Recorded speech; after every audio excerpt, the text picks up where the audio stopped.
स्वागत है सभी का। इस क्लास में हम पढ़ने वाले हैं शब्द विचार। इसके पहले वाली क्लास में हमने वर्ण विचार वर्णमाला को पढ़ लिया है। अगर आपने वीडियो नहीं देखी तो उसे देख लीजिए। चलिए शुरू करते हैं। पहले देखते हैं शब्द। शब्द क्या होता है? शब्द हमारा प्रयोग योग्य, एकार्थ बोधक तथा परस्पर अन्वित वर्णों के समूह को हम शब्द कहते हैं। दूसरे शब्दों में एक या अनेक वर्णों के मेल से जो निर्मित स्वतंत्र एवं सार्थक ध्वनि क्या कहलाती है? हमारी शब्द कहलाती है। और इसमें जैसे एक वर्ण से निर्मित जो शब्द हैं वो है जैसे न। न जो होता है एक वर्ण है और इसी से मिलकर बना है एक शब्द नहीं। और वह होता है, इससे मिलकर क्या बना है? इसी से एक सिंगल वर्ण से क्या बना है? और। ये हमारा शब्द है। ये दोनों एक वर्ण से निर्मित शब्द हैं। और अनेक वर्णों से निर्मित शब्दों की बात करें तो जैसे ये एग्जाम्पल है कुत्ता, शेर, कमल, ये इत्यादि एक्स्ट्रैक्ट। आगे, मनुष्य सामाजिक प्राणी है तथा वह समाज में भाषा के माध्यम से परस्पर विचार विनिमय करता है। इस प्रक्रिया में जो वाक्य प्रयुक्त हैं उनमें सार्थक शब्दों का उपयोग करता है। शब्द किसी भाषा के प्राण हैं। ये किसी भाषा के जो हैं प्राण हैं। बिना शब्दों के भाषा की कल्पना करना असंभव है। शब्द भाषा की एक स्वतंत्र एवं सार्थक इकाई है। ये भाषा के जो हैं एक स्वतंत्र इकाई है और सार्थक इकाई है जो एक निश्चित अर्थ का बोध कराती है। इससे हमें क्या एक सर्टेन अर्थ मिलता है। अब बात करते हैं शब्द भेद की। तो किसी भाषा विकास की दीर्घ परंपरा और अनेक भाषाओं के संपर्क का परिणाम है भाषा। फलतः हिंदी शब्दावली का वर्गीकरण अनेक आधार पर किया गया है जो इस प्रकार है। जो हमारी हिंदी शब्दावली है उसका वर्गीकरण कई आधार पर किया गया है। हम एक एक करके पढ़ते हैं। पहला है विकास स्रोत के आधार पर शब्द भेद। जैसे जैसे विकास होता गया उसके हिसाब से किन प्रकार में हमने बांटा गया है शब्दों को वो देखते हैं। देखिए, प्रत्येक भाषा का विकास निरंतर चलने वाली प्रक्रिया है। ये चलती ही रहेगी और चल भी रही है, जिसमें भाषा के नए नए शब्दों का निर्माण होता रहता है। जैसे जैसे विकास होता रहता है भाषा का, नए नए शब्द भी आते रहते हैं। हिंदी भाषा में विकास के आधार पर शब्दों को 6 वर्गों में बांटा गया है। विकास के आधार पर 6 वर्गों में बांटा गया है। देखिए, पहला है हमारा तत्सम शब्द। तत्सम शब्द किसे बोला जाता है? हिंदी भाषा का उद्भव संस्कृत से माना जाता है। हिंदी भाषा का संस्कृत से माना जाता है ना, इसका उदय जो हुआ है। इस कारण हिंदी में संस्कृत के कुछ शब्द मूल रूप के समान प्रयुक्त होते हैं। संस्कृत के समान ही यूज किए जाते हैं। इनके सहयोग से अनेक शब्दों का निर्माण किया गया है। जो शब्द संस्कृत से हिंदी में बिना परिवर्तन के लिए जाते हैं उन्हें तत्सम शब्द कहते हैं। तत्सम शब्द किन्हें कहा जाता है? जो शब्द संस्कृत से हिंदी में बिना परिवर्तन के लिए गए हैं, हूबहू जैसे संस्कृत में थे वैसे ही लिए गए हैं, उन्हें तत्सम शब्द कहा जाता है। तत् का आशय उसके सम का आशय या समान। तत् से आशय क्या है? सम या समान के से। इस प्रकार जो शब्द संस्कृत के समान होते हैं या जो शब्द बिना विकृत हुए संस्कृत में से ज्यों के त्यों हिंदी भाषा में आ गए हैं, सेम टू सेम वे तत्सम शब्द होते हैं। जैसे ये कुछ एग्जाम्पल हैं: भानु, प्राण, कर्म, अग्नि, कोटि, हस्त। और ये आप इसका स्क्रीनशॉट ले लेना, आपको रिवीजन के लिए मदद होगी काफी। चलिए नेक्स्ट देखते हैं हम तद्भव शब्द। तद्भव शब्द क्या होते हैं? जो शब्द संस्कृत से उत्पन्न या विकसित हुए हैं या संस्कृत से विकृत होकर हिंदी में प्रयुक्त किए जाते हैं। अभी हमने देखो तत्सम देखा था तो क्या था वो? जो संस्कृत से हिंदी में बिना परिवर्तन के जो हैं, जैसे सेम संस्कृत में थे वैसे ही हिंदी में ले लिए गए। पर अब क्या बोला है? जो शब्द संस्कृत से उत्पन्न हुए हैं या विकसित हुए हैं, मतलब संस्कृत से ही निकले हैं पर हूबहू नहीं है, संस्कृत से विकृत हो गए हैं ना। जो संस्कृत से विकृत हुए हैं उन्हें हम क्या कहते हैं? तद्भव शब्द कहते हैं। इस वर्ग में वे शब्द आते हैं जो संस्कृत भाषा से पाली, प्राकृत एवं अपभ्रंश के माध्यम से अपना पूरा मार्ग तय करके आए हैं, जो संस्कृत से आए हैं और हमारी पाली, प्राकृत और अपभ्रंश के माध्यम से में जुड़ गए हैं हम। जैसे कि एग्जाम्पल है काम, आग, ये सब आप एग्जाम्पल देख लीजिए। भैंस, खाट, थाली, सुई, इसका भी साथ साथ में स्क्रीनशॉट लेके चलना। अब कुछ ये मोस्ट इम्पोर्टेंट हम तत्सम और तद्भव देखेंगे जो कि हर एग्जाम में पूछे जाते हैं। तत्सम ये है पहला वाला वर्ण और दूसरा वाला है हमारा तद्भव। तो इसका साथ साथ में या तो स्क्रीनशॉट लेके चलना या फिर देखिए स्क्रीनशॉट लेके चलोगे तो रिवीजन के लिए आसानी होगी, वरना फिर से वीडियो देख लेना। अंक जो है तत्सम है और इसे हम आंक बोल देते हैं। ऐसे ही अंगरक्षक तत्सम शब्द होता है और अंग रखा जो है तद्भव है। ऐसे ही आप देख लीजिए अंगुली जो है तत्सम अंगुली है, ये पूछा जाता है डायरेक्ट तत्सम और तद्भव में। देखिए अंगुली जो है उसकी सही वर्तनी जो होती है तत्सम की जो होती है ये होती है और तद्भव ये होता है। अक्षर तत्सम ये है, तद्भव ये है। ऐसे ही अक्षत तत्सम और तद्भव पहले वाले तत्सम है। ऐसे ही स्क्रीनशॉट ले लीजिए इसके, मैं जो इम्पोर्टेंट है उन पे बताता चलता हूँ। देखिए अंगुष्ठ जो है तत्सम है, अंगूठा तद्भव है। ऐसे ही आंख का जो है तत्सम है, ये अक्षी होता है।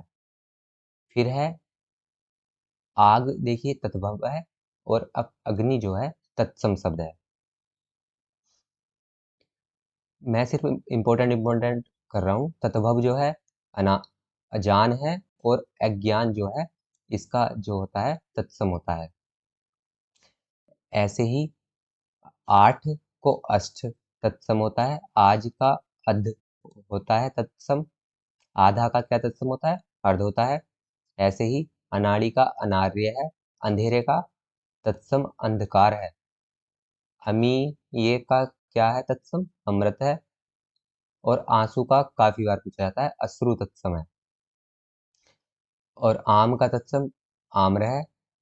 ऐसे ही अहीर का अभीर तत्सम होता है।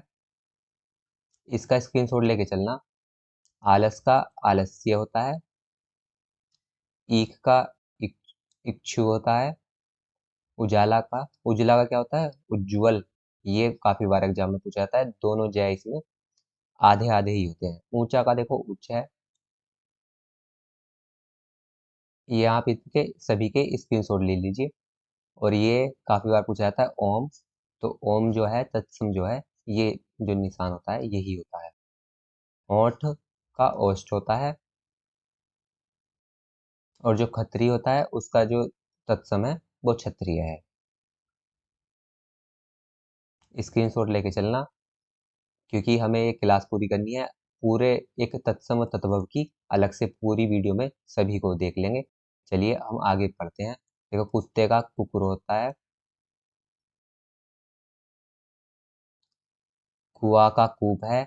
ऐसे ही कोढ़ का कुष्ठ है। कुंवर का जो तत्सम है कुमार होता है। गधे का गरधर होता है, ये बहुत बार एग्जाम में पूछा जाता है।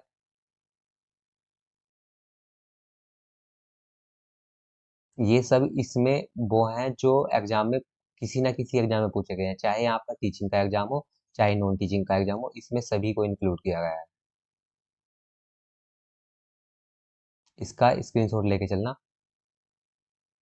चोर तत्सम तत्भव होता है और चौर जो है ये तत्सम है इसका। जांग ये तत्सम है तद्भव है और ये जो जंघा है ये तत्सम है।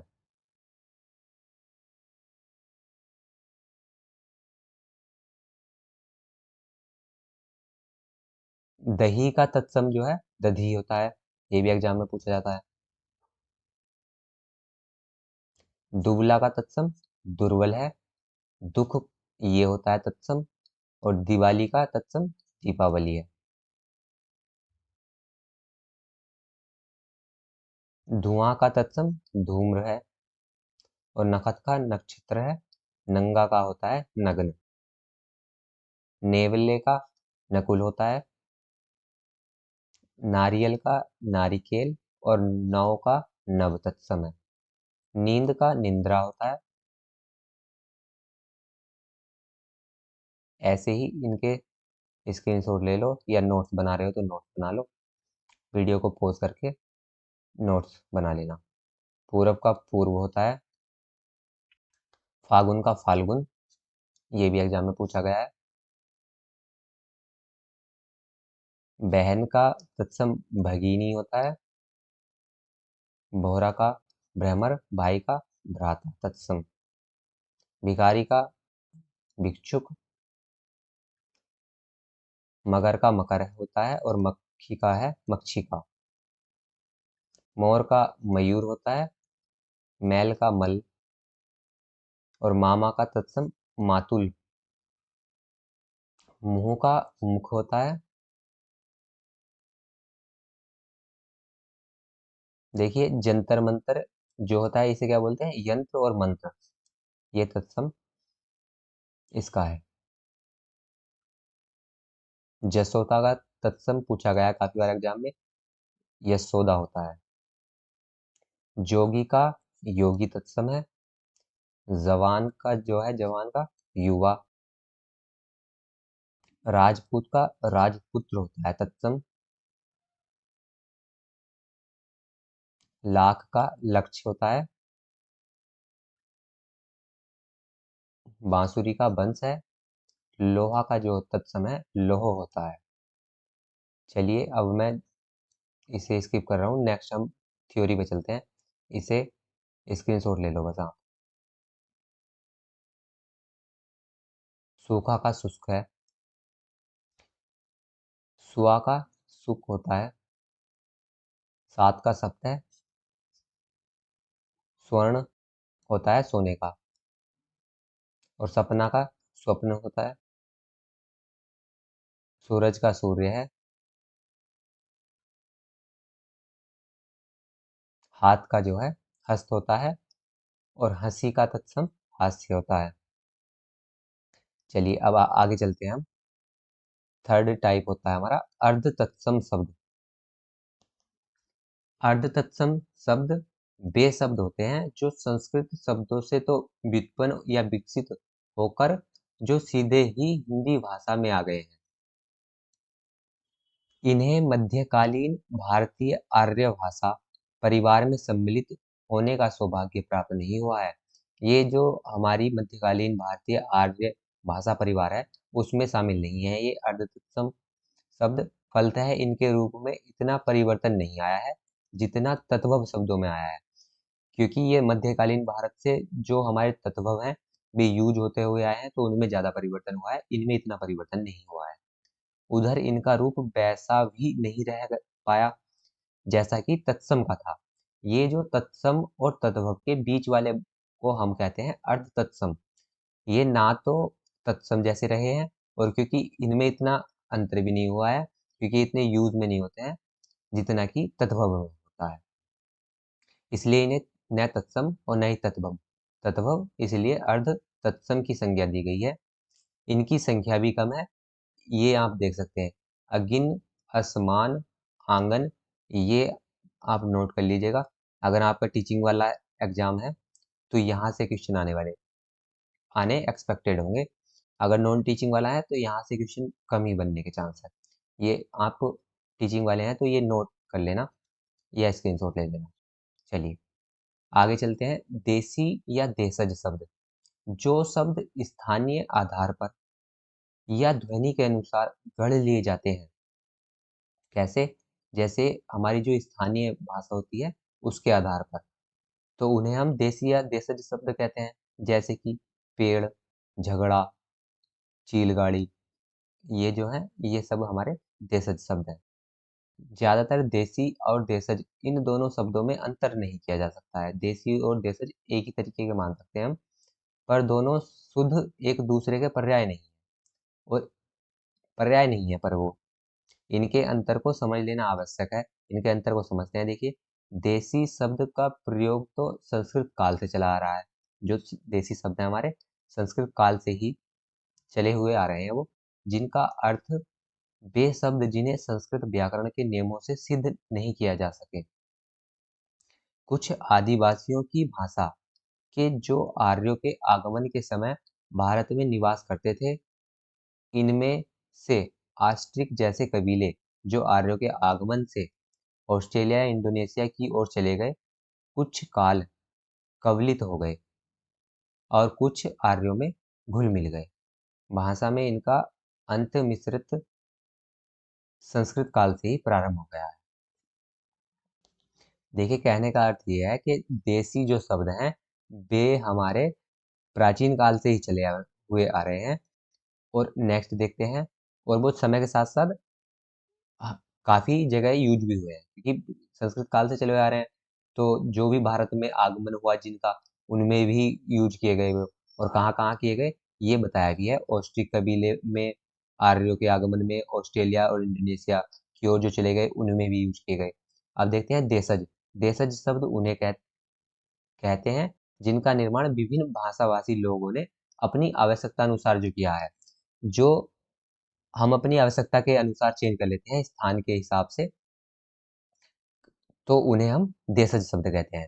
और इस आधार पर एक वर्ग में रखा गया है, इनको अलग वर्ग में रखा गया है। चलिए, इसमें इतना ही था। ये देशज शब्द के कुछ एग्जाम्पल हैं: चिड़िया, डाब, ढोलक, औढ़ना, बाल, खाल। ये आप इसके नोट कर लीजिए। और ये जो है ये याद रख लेना, ढे, छे, जो ये यूज किया जाता है, तो ये देशज शब्द में यूज किया जाता है। कबड्डी, धब्बा, धूड़, मिर्च, पेड़, ये सभी देशज शब्द के उदाहरण हैं। इन्हें नोट कर लीजिए या इनका स्क्रीनशॉट ले लीजिएगा। और विदेशी शब्द नेक्स्ट है। विदेशी शब्द जो है विदेशी भाषाओं से आए तत्सम एवं तद्भव शब्द इस वर्ग में रखे गए हैं। जो विदेश से आए हुए शब्द हैं, तत्सम हो या तद्भव हो, उन्हें विदेशी शब्द कहा गया है। विदेशी या विदेश शब्द का अर्थ भारतीय आर्य परिवार से मित्र भाषाएं लिया जाना चाहिए। जो आर्य परिवार की हैं, उन्हीं की मित्र भाषाएं जो हैं विदेशी शब्द कहलाएंगी। क्योंकि हिंदी में द्रविड़ परिवार की भाषाओं के शब्द भी मिलते हैं, हिंदी में द्रविड़ परिवार के शब्द भी मिलते हैं, किंतु द्रविड़ भाषाओं को विदेशी भाषा नहीं कहा जा सकता है। और द्रविड़ भाषाओं को हम विदेशी भाषा नहीं कहते हैं। इसलिए विदेशी भाषा का देश से बाहर की भाषा अर्थ लेने से अव्यक्ति दोष आ जाएगा। विदेशी शब्द, क्योंकि द्रविड़ भाषाओं के भी हैं उनमें, और द्रविड़ भाषा को हमने विदेशी शब्द नहीं कहा है, तो सिर्फ विदेशी शब्द ही विदेशी शब्द में यूज नहीं किए गए। मतलब जो देश के बाहर से आए हुए हैं वे ही विदेशी शब्द नहीं है। हिंदी भाषा में अपने उद्भव से लेकर आज तक अनेक भाषाओं के संपर्क में आई, जिनमें प्रमुख जो विदेशी शब्द आए हुए हैं हमारे, कहाँ कहाँ से, अरबी, फारसी, तुर्की, अंग्रेजी, पुर्तगाली और फ्रेंच है उनमें। अरबी शब्द के उदाहरण ये हैं। काफी बार पूछा जाता है कि ये किस भाषा का शब्द है, तो आप इन्हें नोट कर लीजिएगा। अगर टीचिंग वाला एग्जाम है आपका तो यहाँ से तो क्वेश्चन आएगा ही। और ये इन्हें नोट कर लेना। गरीब जो है ये अरबी शब्द है। मालिक भी, कैदी, औरत, रिश्वत, कलम, तरफ, जालिम, तकिया, जलसा, जनाब, जुलूस, खबर सॉरी, कायदा, ये सब जो है अरबी शब्द हैं। इन्हें नोट कर लीजिए या स्क्रीनशॉट ले लीजिएगा। ऐसे ही फारसी शब्दों की बात करें तो जबर, जोर, जीन, जहर, जहर भी हमारा फारसी शब्द है। चश्मा भी फारसी है, दीवार भी फारसी है, आफत भी फारसी है, आवारा भी, जागीर भी, नापसंद भी, मादा भी। ये सभी इसका स्क्रीनशॉट ले लीजिए या फिर इसे नोट कर लीजिए। अफसोस है, कमीना है, खरगोश है, खामोश है, गुलाब है। ये सब हमारे फारसी शब्द हैं। फिर है अंग्रेजी शब्द। अंग्रेजी शब्द जो हिंदी में यूज किए जाते हैं उन्हें देखते हैं। अंग्रेजी शब्द कौन कौन से होते हैं देखिए, बहुत यूज किया जाता है। Doctor, telephone, tax, table. अफसर, अफसर भी अंग्रेजी शब्द है। Committee, agent, commission, nurse, compounder, college, jail holder, box, gas, chairman, appeal, ticket, court, गिलास, cinema. Hostel, school, radio, minute, diary. Truck भी अंग्रेजी का शब्द है, पार्टी अंग्रेजी का है, दिसंबर भी, captain, pen, degree, theatre, press तो अंग्रेजी का है ही, पेंसिल, नंबर, ये सब हमारे अंग्रेजी के शब्द हैं। इन्हें नोट्स बना लीजिए इनके, या फिर स्क्रीनशॉट ले लीजिए। फिर है तुर्की शब्द। तुर्की शब्द ये है लफंगा, चिक, चेचक, लाश, ये सभी जो है हमारे बहादुर भी तुर्की शब्द है। चुगुल भी, सुराग भी, सौगात भी। फिर है पुर्तगाली। पुर्तगाली शब्द देखते हैं।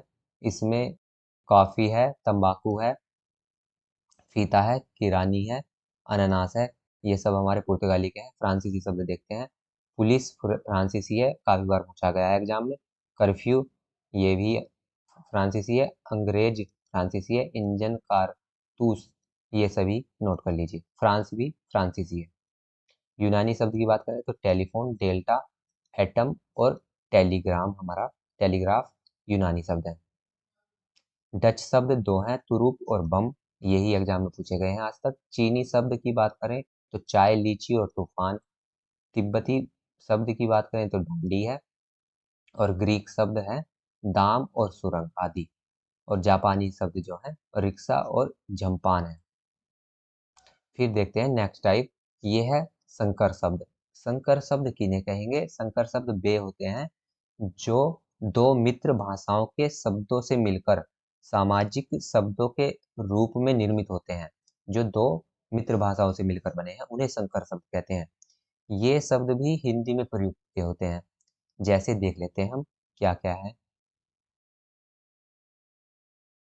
रेलगाड़ी। रेलगाड़ी संकर शब्द है। ये किस किस भाषा से मिलकर बना है? ये रेल है ना, रेल हमारा इंग्लिश का है और गाड़ी जो है हिंदी का है। तो ये ऐसे भी पूछा जाता है, ऐसे भी पूछ सकता है हमारा, या ये पूछ सकता है ये रेलगाड़ी कैसा शब्द है। तो ये हमारा संकर शब्द है। ये जल्दी से इन्हें नोट कर लीजिए। बम वर्षा है, बम जो है अंग्रेजी का है और वर्षा संस्कृत का है। नमूनार्थ, ये फारसी, नमूना फारसी है, अभी हमने ऊपर देखा था, और अर्थ जो है संस्कृत का बना है। ऐसे ही सजा प्राप्त फारसी और संस्कृत से मिलकर बना है। और रेल यात्रा, रेल तो अंग्रेजी का भी देखा था, यात्रा संस्कृत का है। जिलाधीश, जिला अरबी शब्द है, अभी ऊपर देखा था, और जो हमारा अधीश होता है वो संस्कृत का है। जेब खर्च पुर्तगाली और फारसी है। राम दीन, राम तो संस्कृत का वर्ण है और दीन हमारा फारसी का शब्द है। राम गुलाम संस्कृत और फारसी, गुलाम भी फारसी वर्ण था ना। तो हेड मुनीम जो है ये अंग्रेजी का हो गया हेड तो, और मुनीम जो है हिंदी का है। शादी ब्याह, शादी तो फारसी है, ब्याह हिंदी है।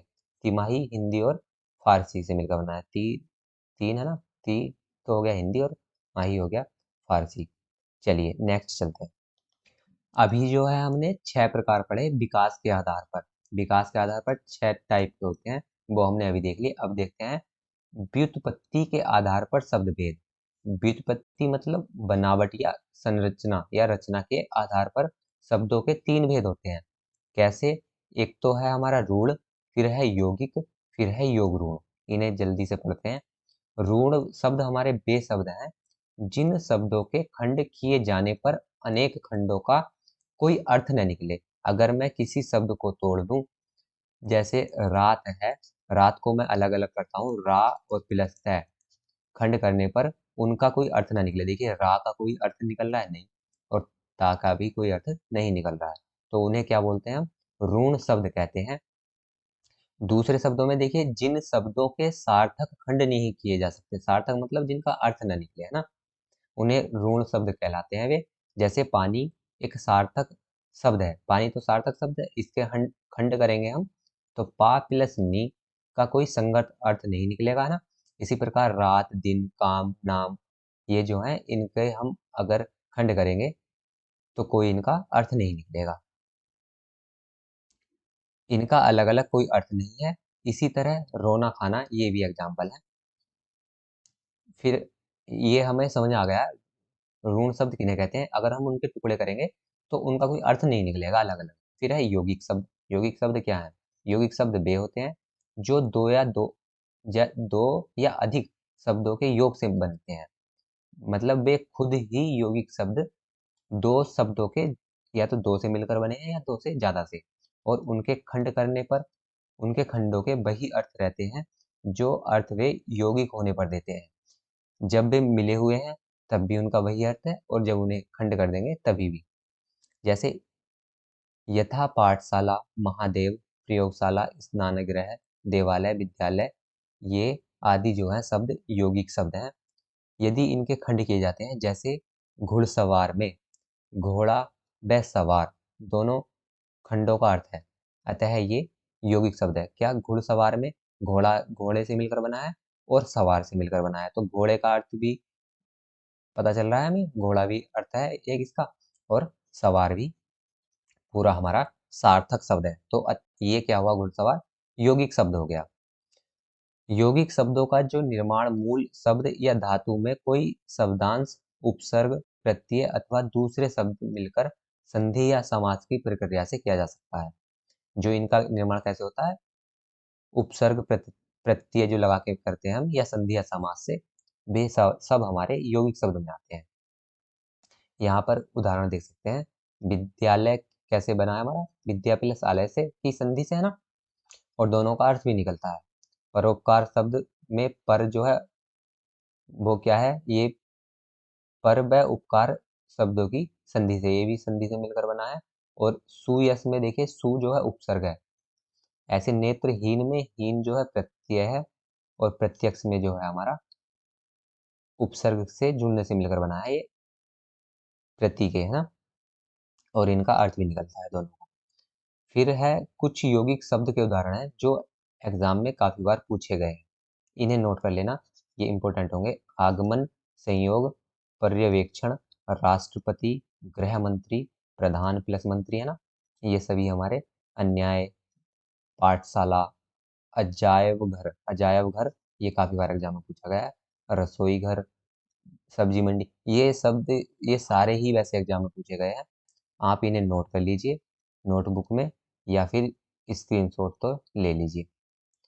चलिए अब चलते हैं, नेक्स्ट था हमारा योग ऋण शब्द। योग ऋण क्या है, जब किसी यौगिक शब्द से किसी रूढ़ या विशेष अर्थ का बोध होता है। क्या, शब्द तो हमारा यौगिक ही है, जो हमने अभी पढ़ा यौगिक शब्द होगा वो, पर उससे क्या निकले, कोई विशेष अर्थ निकले, अथवा जो शब्द जो हमारे यौगिक संज्ञा के समान हैं, लेकिन उनके जिन शब्दों के मेल से वे बना हुआ है उनके अर्थ का बोध न कराए, वो किसी दूसरे ही विशेष अर्थ का बोध कराए, तो उसे हम योग ऋण कहते हैं। जैसे देखते हैं, जलज का शाब्दिक अर्थ होता है जल से उत्पन्न हुआ। जल में कई चीजें व जीव जैसे मछली, मेंढक और ये जोंक, सिंगाड़ा आदि उत्पन्न होते हैं, परंतु जलज अपने शाब्दिक अर्थ की जगह एक अन्य विशेष अर्थ निकलता है। क्या, जलज का अर्थ होता है कमल, जबकि जलज का क्या अर्थ होना चाहिए था, जल से उत्पन्न हुआ, और जल से उत्पन्न हुए ये होते हैं, पर इसका अलग ही अर्थ निकलता है, कमल निकलता है। तो ऐसे शब्दों को क्या बोलते हैं हम, योग ऋण शब्द कहते हैं, जिनका अलग ही अर्थ निकलता है। पंकज शाब्दिक अर्थ कीचड़ में उत्पन्न, ये पंकज भी इसका उदाहरण है ना। पंकज का अर्थ क्या होता है, पंक होता है कीचड़, और जय होता है उत्पन्न। कीचड़ में घास व अन्य वस्तुएं भी उत्पन्न होती हैं हमारी, पर पंकज का जो अर्थ होता है वो भी क्या होता है, कमल होता है। तो ये भी हमारा क्या हो गया, योग ऋण शब्द हो गया। इसी प्रकार नीरद भी हमारा योग ऋण शब्द है। चलो, जो भी एग्जाम में पूछे गए योग ऋण शब्द है उन्हें हम देख लेते हैं एक बार। ये है योग ऋण शब्द, काफी बार एग्जाम में पूछा गया। कपीश्वर, कपीश्वर का जो अर्थ होता है हनुमान होता है। ऐसे रतिकांत का अर्थ होता है कामदेव। मनोज का होता है काम, मनोज भी कामदेव होता है। और विश्वामित्र एक ऋषि। वज्रपाणी का अर्थ होता है हमारा इंद्र, और घनश्याम का श्री कृष्ण। लंबोदर का श्री गणेश। नीलकंठ शंकर। ये देखिए पर्यायवाची में भी पूछे जा सकते हैं। चतुरानन, ये हमारा ब्रह्मा होता है इनका अर्थ। और त्रिनेत्र शंकर, त्रिवेणी तीर्थराज प्रयाग को बोलते हैं, और चतुर्भुज जो बोला जाता है ब्रह्मा जी को, दुर्वासा एक ऋषि, शूलपाणी शंकर, दिगंबर भी शंकर, वीणापाणी सरस्वती। ये आप नोट कर लीजिए नोटबुक में या इसका स्क्रीनशॉट ले लीजिए। पंचानन किसे बोला जाता है? शिव को बोला जाता है। सहस्त्राक्ष बोला जाता है इंद्र को। ऐसे ही वक्रतुंड गणेश जी, मुरारी श्री कृष्ण, और चक्रधर का अर्थ होता है विष्णु, गिरिधर का कृष्ण, और नीलकंठ का कोयल, हलधर का बलराम, पट्टपद का भौरा, और वीणा वादनी का सरस्वती। ये सब हमारे योग ऋण शब्द के उदाहरण थे। चलो नेक्स्ट चलते हैं। अर्थ के आधार पर शब्द भेद। अर्थ के आधार पर कितने प्रकारों में बांटा गया है? देखिए, अर्थ के आधार पर शब्द भेद दो प्रकार के होते हैं। एक तो सार्थक शब्द है और एक है निरर्थक शब्द। सार्थक शब्द से क्या आशय है? जिन शब्दों का पूरा पूरा अर्थ समझ में आ जाए तो उन्हें सार्थक शब्द कहते हैं। जैसे कमल, गाय, पक्षी, कुछ भी हो सकता है। और जिन शब्दों का कोई अर्थ नहीं निकलता उन्हें निरर्थक शब्द कहते हैं। जैसे कि लथफ, गड़मा, वाय, इनका कोई अर्थ नहीं निकलता। और कभी कभी एक सार्थक शब्द के साथ एक निरर्थक शब्द का भी यूज किया जाता है। देखिए, जिनका कोई अर्थ निकलता है उन्हें सार्थक शब्द कहते हैं, और जिनका अर्थ न निकले उन्हें निरर्थक शब्द कहते हैं। और कभी कभी दोनों को मेल से भी शब्द बनाए जाते हैं। जैसे कि ये देखिए, चाय वाय, गाय वाय, ऐसे बोल देते हैं। ये हमें पता होना चाहिए ये कैसे शब्द हैं। अगर अर्थ निकल जाएगा, एग्जाम में पूछा जाता है, कोई अर्थ वाला शब्द देगा तो वो सार्थक शब्द हो गए, और जिनका अर्थ नहीं निकलता उन्हें निरर्थक शब्द कह देंगे। चलिए, इस क्लास में इतना ही। अगर आपको इस क्लास से वैल्यू मिली होगी, कुछ सीखने मिला, तो लाइक कर देना। और आपके साथ का कोई तैयारी कर रहा हो और उसे ज़रूरत हो इसकी, तो शेयर ज़रूर कर देना। हमारे साथ जुड़ने के लिए सब्सक्राइब करो। नेक्स्ट वीडियो में हम इसके जो भी क्वेश्चन बने हुए हैं प्रीवियस ईयर के, हर एग्जाम से लूँगा मैं। तो चलिए, धन्यवाद। जय हिंद, जय भारत।